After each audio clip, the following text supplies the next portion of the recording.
बिस्मिल्लाहिर्रहमानिर्रहीम। अस्सलाम वालेकुम दोस्तों, आज एक ब्लड टेस्ट के बारे में हम बात करेंगे। अक्सर लोग ये समझते हैं कि इस ब्लड टेस्ट के हमें ये पता लगता है कि क्या हमें शुगर है या नहीं है, या फिर हम प्री डायबिटिक तो नहीं है। लेकिन ये टेस्ट आपको आपकी उम्र के बारे में बताता है कि आप कितनी ज़िंदगी जीने वाले हैं। जी हाँ, आज की इस वीडियो में मैं आपको बताऊंगा कि इस टेस्ट यानी कि HbA1c का आपकी उम्र से क्या लेना देना है और किस तरह ये आपकी उम्र के बारे में बता सकता है कि आपकी उम्र कितनी है।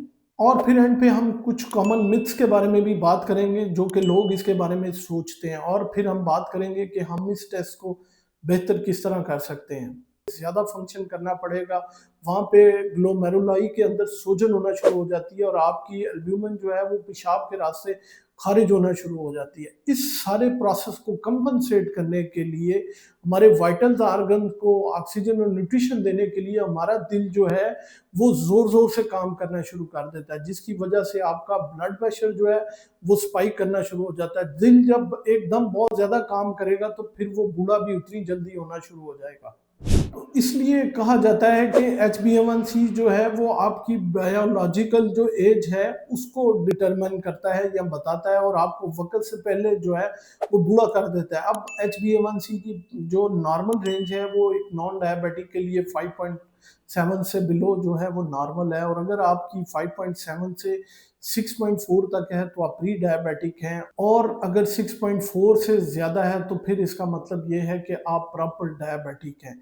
अब कुछ प्रॉपर मिथ्स के बारे में बात कर लेते हैं कि वो क्या है। वो ये हैं कि जी मैं मीठा नहीं खाता इसलिए मुझे शुगर नहीं होगी। तो आप ब्रेड, पास्ता, चावल, रोटी, इन सब के अंदर मीठा है। तो अगर आप मीठा नहीं भी खाते तो ऑलरेडी आप अपने जो कार्ब्स हैं उससे ज़्यादा ले रहे होते हैं। दूसरी मिथ ये है कि मैं दुबला पतला हूँ तो मुझे शुगर नहीं होगी। तो इसके बारे में मैं बताता चलूँ कि बेसिकली जो हमारी विसरल फैट होती है, जो कि अज़ा के गिर्द होती है, वो ज़्यादा खतरनाक होती है बजाय इसके कि आपकी बॉडी के ऊपर नज़र आने वाली जो फैट है। तीसरी मिथ ये है कि अगर आपकी HbA1c आप समझते हैं कि 6.5 से कम है तो आप ठीक हैं। तो ठीक होने में और हेल्दी होने में जो है वो बहुत ज़्यादा फ़र्क है।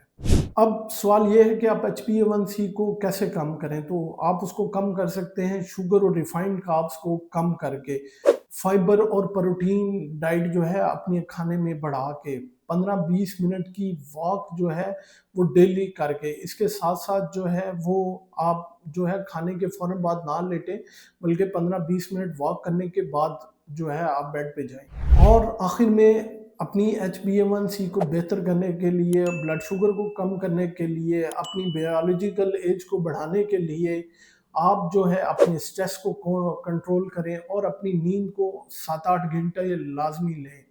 नाज़रीन, HbA1c आपकी 3 माह की शुगर के बारे में बताता है, लेकिन ये 3 माह आपके जो हैं वो एटलीस्ट 30 साल ज़िंदगी के कम कर सकते हैं अगर ये ठीक नहीं है। उम्मीद है ये मालूमात आप लोगों के लिए बहुत फ़ायदेमंद साबित होगी। अपना और अपने प्यारों का बहुत सा ख्याल रखिएगा। दुआ में याद रखिएगा।